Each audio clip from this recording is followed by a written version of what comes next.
Thank you, Scott, so much for this inviting me to be part of this gathering with all of you. I'm going to thank Terry and, of course, all of you here in North Georgia and your conference for your ongoing support of God's mission and participation in God's mission all around the world, and the ways that you have already welcomed Global Ministries to be here and to come and establish our new home. Global Ministries will officially move into Grace United Methodist Church property by October of this year. And as Scott mentioned, I am one of the scouts that were sent out early. So I actually settled in Atlanta area in July of last year. And so my husband, myself, and my mother, we live in Johns Creek area, and we're really enjoying the warmer weather, southern hospitality, and courteous drivers.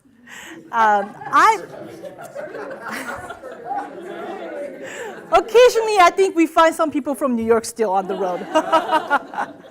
And so it's just been wonderful for me to be here to have opportunity to get to know some of you, get to know the area, and to be able to go back and tell my colleagues in New York that it's really great in Atlanta. You all should come down here.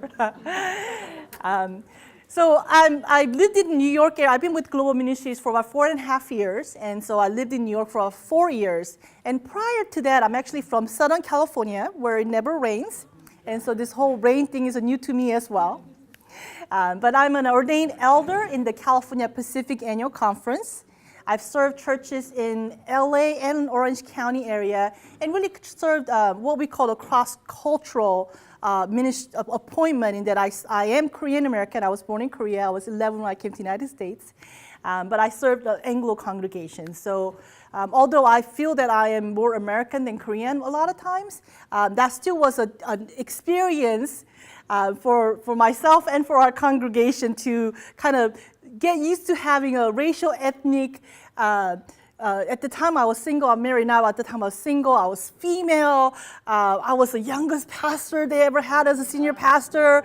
That's back then, like Scott, I really wanted to look older, but now I'm like showing my age, so kind of miss those days. So those were really a growing experience for me as what does it mean for me to be a pastor, and for me to work with our congregation to say, how do we engage in God's mission? How do we share the good news of Jesus Christ? Not only those who are here, which is important, but what about those who are outside the walls of our church? And as the demographics were quickly changing in the places where we were, there was a lot of sense of fear and anxiety and uncertainty, as that, oh, does that mean that we will need to change? Is our congregation, will need to do things differently? And yet this yearning to continue to want to make sure the legacy of our faith would continue. Right? So we want more young people here. We want more people to come and experience what we have received from Jesus Christ, but yet sometimes not knowing exactly how to do that. And so I think, Winston, your conversation this morning is really helpful, I think, for all of us to hear about what does it mean for us to engage in that holistic evangelism.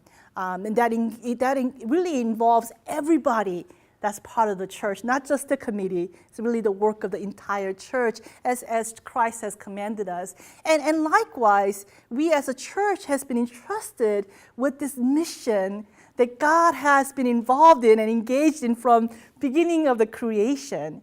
And God has called us to go forth into the world to continue to share the good news of Jesus Christ, continue to share not only by words, but by deeds and signs, and by being in places where God has already been. This is God's creation all around the world, and I believe God is already in all of those places. So our job sometimes is to go and to be open to the Holy Spirit that is already in work in those places, and just simply show up and participate, and to be open to be led by the Holy Spirit, sometimes speaking not sometimes, a lot of times speaking through the people who are already there, than us thinking, this is how we do church. We know the best, so we should do it this way.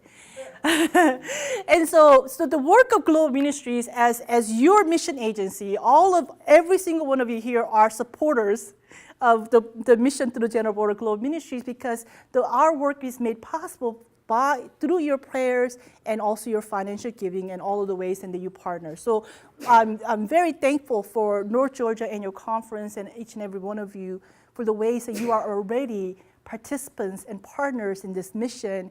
And I've also had our staff run some numbers to see where your interests most lie. And I just also want to give you thanks for the ways that you have supported UMCOR, the United Methodist Committee on Relief. And North Georgia is very committed to supporting some of the relief efforts as they happen. So thank you for your interest and your commitment to share God's love in the moments of crisis for a lot of other people, because all of that is making a difference. So the United Methodist Church, our role as a global ministries is not to just actually go out and do all the mission on behalf of you, but it is for us to connect the church in mission, so that our churches in North Georgia are not only connected to each other, but are connected to our churches in Kenya or in Democratic Republic of Congo or Cambodia or in Latin America or in Europe. So we are connecting the church in mission, and we are engaged in a variety of ways of doing that, not only through disaster response, but through missionaries, health ministries, food security, church planting, disciple making, and of course also through global health and UMCOR. And UMCOR, by the way, celebrated its 75th year anniversary this past year. And so we are really, UMCOR is so well recognized, not only among United Methodists, but outside of that for their great work in that. And so I think all of us can be very proud of the way that we as a church have been responding to these type of crises all along. And to be able to kind of provide some visuals for your church and for yourselves, there are a number of different materials that we make available. And I want to thank Scott for bringing all of your resources here at this table. But all of these can also be ordered for free from your church, right through our website. And so these are just samples that you can take, but then if you need more, you can just order them. They're free resource available. So this mission map just kind of gives you a snapshot of a point in time, sometime last year, of how Global Ministries was engaged in mission on behalf of all of the United Methodists, really connecting the church in mission. And so it shows where some of our mission projects are, where some of our missionaries are, where some of our volunteers are, and also where some of our mission initiative work is going on. And so this just kind of gives you a brief, quick overview, and it's a real great visual display for you to be able to use at church. And just a few statistics to just kind of share with you. We are engaged in mission in 136 nations as the United Methodists. I was told recently, I'm not sure if this is exactly right, but there are, I believe there are 195 nations registered in the world. And so if you think about the fact that we have mission in 136 nations, we are covering a lot of the world as United Methodists. We have, at last year, we had 407 full-time missionaries that are being supported by our denomination, working full-time in about 60 different countries. Sometimes I get asked this question from my colleagues as well as others that I meet when I'm at an event, do we still send missionaries? Do United Methodists still have missionaries? And so the answer is yes. Yes, we do. We have 407 missionaries who were in service last year. We are planning to train and commission about 25 to 30 new missionaries at General Conference in May, during one of the worship services at General Conference. We're really excited about that. And in July, we are planning to train and commission about 50 to 60 young adult missionaries. And the training will be right here in Emory, and the commissioning will be in Atlanta. And so we will work through Scott to get all the invitation and Terry to get all the invitations out to you. And so we'll have really young adults from everywhere to everywhere Our pool is very diverse, from Africa to Asia, Latin America, and also United States, who will be engaged in a 2-year mission service. And it's a program called, I'm going to talk a little bit more about that, but it's a program through what we call the Generation Transformation, which is an initiative for all young adults to engage in mission. But the young adult missionary is called Global Mission Fellows, and it's a 2-year program. And it's a great program for young people who are exploring what does it mean for us to live out our faith or to connect my faith in action. It's a great way to be able to experience that. So I'll talk a little bit more about that, but we have plenty of these brochures that you can all take back to your churches as well. So the 407 includes about 140 young adults who were in mission service last year. So 407, you all supported 140 young adults in ages in their 20s who were engaged in mission service for 2 years last year. And they were in about, I believe, 28 different countries engaged in various mission activities. Any given year, we have about over 100,000 volunteers in mission. Actually, we think that number is very, very conservative. It's more like 200 to 400,000. Those are individuals that go in short-term mission teams. So when your churches are sending out, we consider them to be volunteers in mission. And so there are a lot of United Methodists who are interested in mission and want to be part of that. And you all make that also possible, the ways that you facilitate and connect. And I just mentioned there was 142 what we call Global Mission Fellows. Those are young adult missionaries last year. And we also have what we call mission initiatives. We had 12 mission initiative areas. How many of you have you heard of the term mission initiative before? Okay, tell us, what is it? It's a new church, missions, and I don't know when it started, back in the 1990s probably. And Yeah. in a number of different countries around the world where they, before that time, did not have missionaries and did not have a Methodist church. That's right, great. Yes, so mission initiatives, the way that we use the terminology, okay, talk about UMC lingo, right?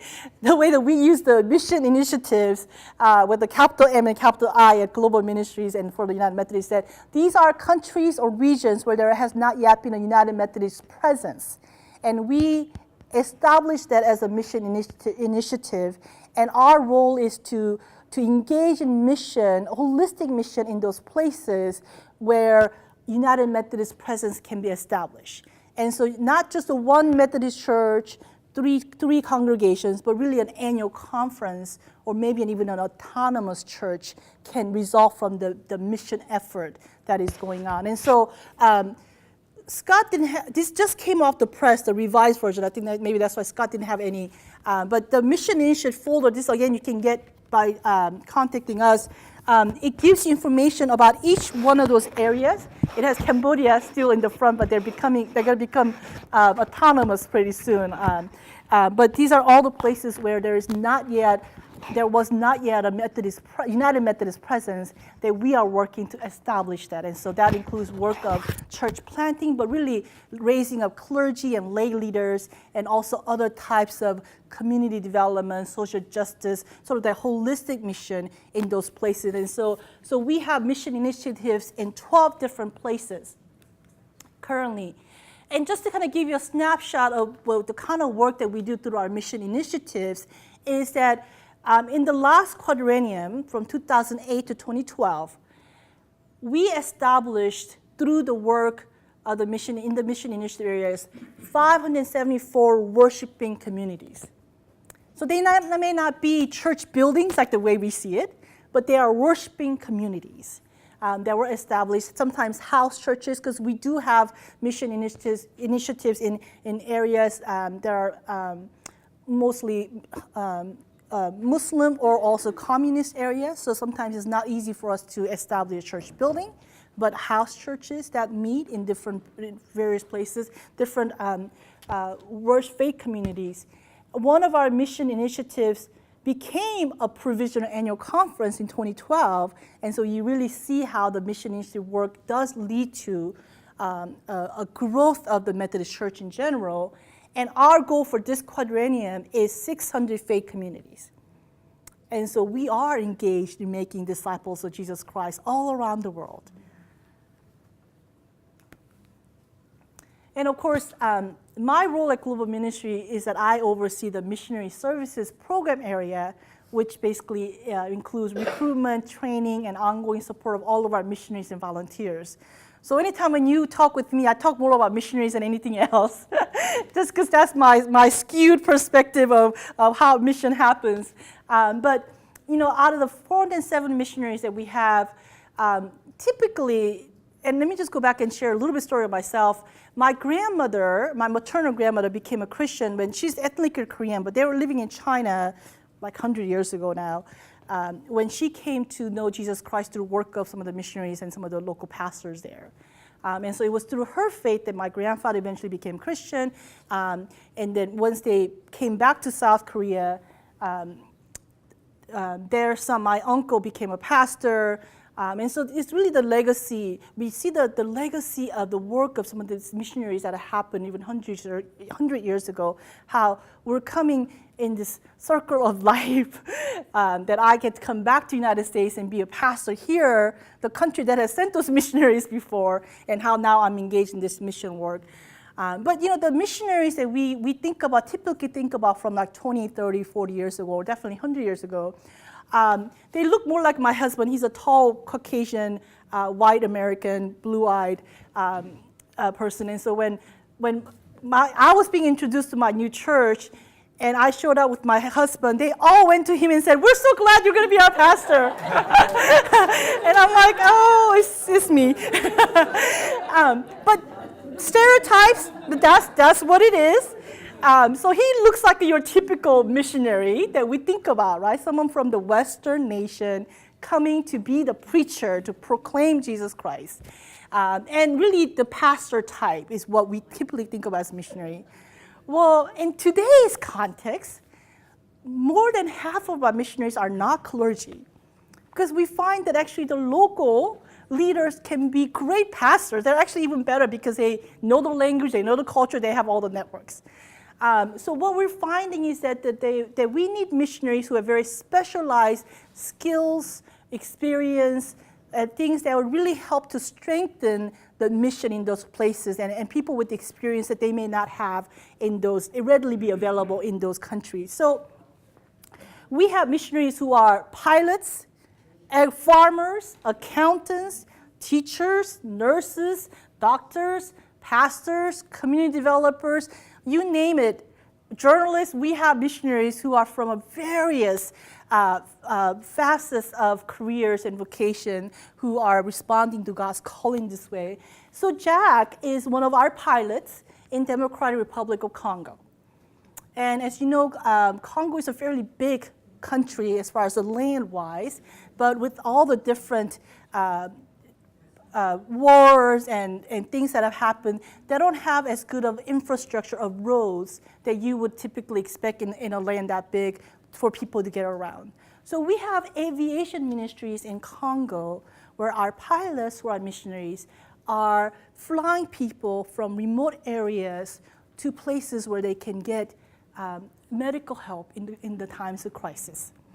And so our missionaries, who are pilots, fly one of those smaller planes. When I was in Congo, I was able to fly in one of the little bit of bigger, I think they're called a caravan.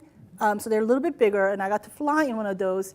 And we were landing in an airstrip that's just in the middle of a field. There's like nothing. It's just a field and just a dirt strip.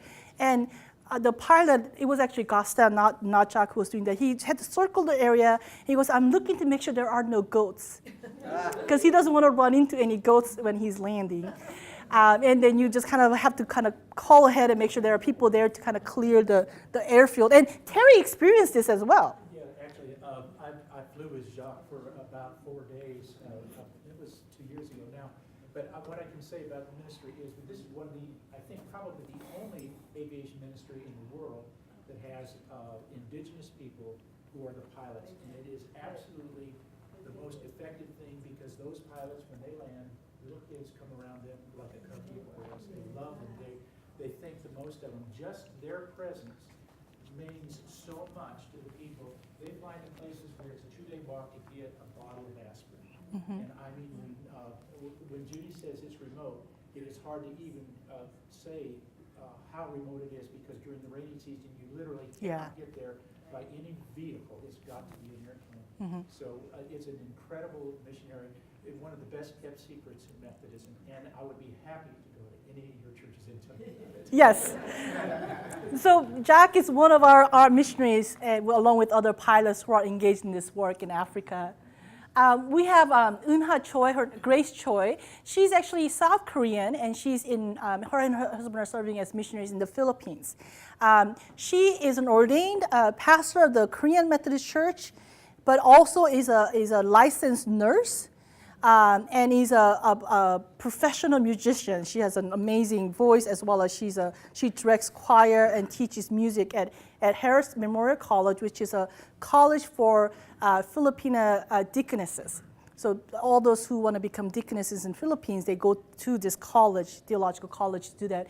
And so she not only does teaching, but she does community health ministry by going into remote indigenous villages once a month, and she's doing that work right here. So you see her using all of her experiences working in the Philippines to really to be available and to do the deeds that God has called us to do in those places.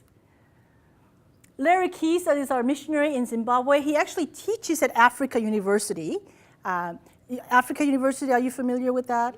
It's a Methodist university, and so we're really excited that we can have missionaries who can teach. And he teaches agriculture, so he's raising up farmers who are really engaged in sustainable food. How do we make farming available in a way that really girds up the economy and also sustainability of life for these communities in those places?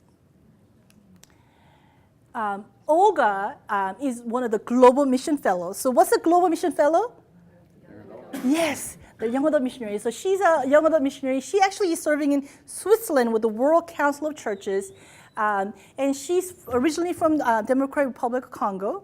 She studied at Africa University, and she's now serving as a missionary for 2 years. And she works with the World Council of Churches on issues around gender justice and women's empowerment and things of that. And so she is doing one of the seminars in that particular picture. And Kimberly and Greg Bishop, they are also Global Mission Fellows. But we have Global Mission Fellows who serve in the United States in what we call the US2 track. Have you ever heard of the US2 before? I was at US2 at your conference. Oh, you were? Great. Woohoo. Civic conference. Wonderful.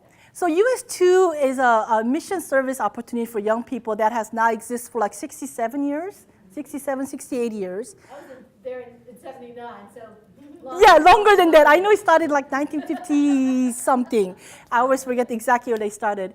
It's a wonderful opportunity for people in the United States, young people in the United States, to engage in mission work right here, because mission is not only needed across oceans, but also right here. And so Kim and Greg are newlyweds who respond to this call. They're originally from Virginia area, but they are now serving in Nome, Alaska. So some of these pictures they send us with all this snow. I mean, they're in Alaska. And they work with the Nome Community Center, working with children and young people in their community, also food pantry and other work as well. And so these are just some examples of all of the young people, as well as your missionaries that serve around the world. And so the Generation Transformation is sort of the overall umbrella initiative for young people in mission. Global Mission Fellows, as talked about, is the 2-year mission service opportunity. We also have what we call the Global Just Volunteer, which is a 2-month mission service opportunity, usually from June to August. And then we also have what we call the Individual Volunteer, which is much more flexible length of service that they may want to do. Because not everybody wants to start the mission service right in June and end in August. They may want to start, or they may want to do it for a different period of time. And so those are 3 different opportunities that are available. And for Global Mission Fellows, we have a goal. Our General Secretary, Thomas Kemper, has a dream of wanting to see 500 young people in mission every single year. We had 142 last year. When I first started a global ministry 4.5 years ago, I think we had about maybe 20. And so we really are making stride in getting many more young people engaged, and of course, many young people from other countries being part of this program as well. And so we are right now in the middle of the recruitment phase for our Global Mission Fellows program. Those who are interested in international track, where they serve outside of their home country, the deadline is February 15th, I believe. But those who are interested in the US 2 track to serve in the United States, that application is due on March 31st.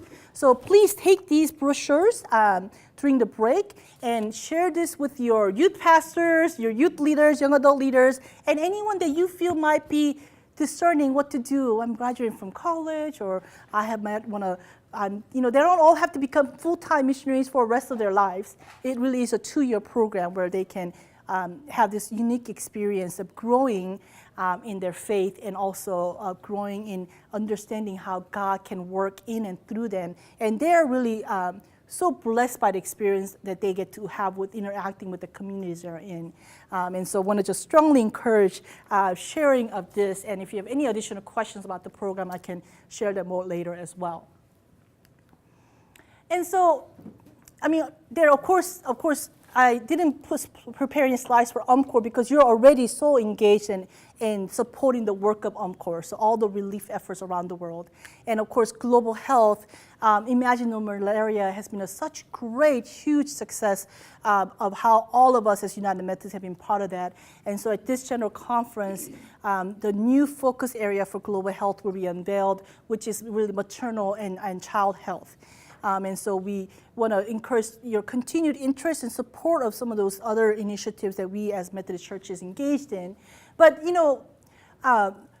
one of the things that I always struggled as a pastor of a local church was that our congregation knew that they wanted to be part of the mission, and they knew the importance of mission and the call, but a lot of times what it came down to was that they just end up writing a check. And we need the money. Please don't get me wrong. God wants us to be good stewards and to support the mission financially. But I always struggled with how can we get our congregation to not relegate this to a mission agency or to a committee, but how can we all be engaged in mission together? And what does it look like? And so again, that's sort of that holistic mission that involves the entire church. And so some of the things that I had done with my local church, and I'm hearing what my colleagues are doing, is that there is just a need to continue to raise awareness of mission that is already happening as United Methodists. Because when I was a local pastor, I didn't know what CSGM was. To be honest, I didn't know. I didn't know what some of these various acronyms that we use in mission. I didn't know that mission initiative really was a mission, establishing mission areas in places where there has not been United Methodists. And so there's just need to raise awareness among all of us and continue to remind us of the work that we are already part of, but that we're not owning that, because we just don't know about it. And so either it's through Bible study or small group, or just by inviting a missionary to come and share at your church. And now with all of Global Ministries coming down here, you have access to not only missionaries, but to staff. And so there are many of us who will be really excited to be able to come and to be able to share some of these stories, and to maybe even connect you. And like Scott would be great, and of course Terry can really great at connecting some of the missionaries to be able to come and just tell you about different areas that you might be interested in, just so that people can see real live missionary at times. So because we don't always get that opportunity. And really what our missionaries and our mission projects are yearning for is to be connected as a church in mission. They really hunger for your prayer and support. I know a missionary couple in Kazakhstan. They're in a very heavily Muslim area, and so they're visited by police regularly in their apartment, and they come to see if there are any Bibles lying around, if there might be a Bible study or prayer group. And so just imagine living and being in mission in context like that, where you're constantly being watched and you're not sure of the safety for yourself and your family and your children, as well as people that you are in ministry with. We have mission in Laos, and we had a local pastor who was imprisoned. And so these these persecutions are real, and the challenges are real that they are faced with. And so they really hunger and appreciate the prayers of every single person. And as you pray for them, if you let them know that you're praying for them, that means even more. And so just being able to connect with them and to learn about them. If you go to our website, you can find out there's a bio page for every single missionary. And so there's a way to be able to connect with them, email them, but also to learn about them. You can partner with the mission church in one of our mission initiative areas where you can, I've had congregations where they've done joint worship by Skype, by having the congregation here lead one part of worship and the congregation there leads the next part of worship, and both congregations worshiping together or doing a celebration together. And so technology really has opened a lot of ways for us to be in mission together. Mentor, encourage, or nudge someone to consider being involved in mission.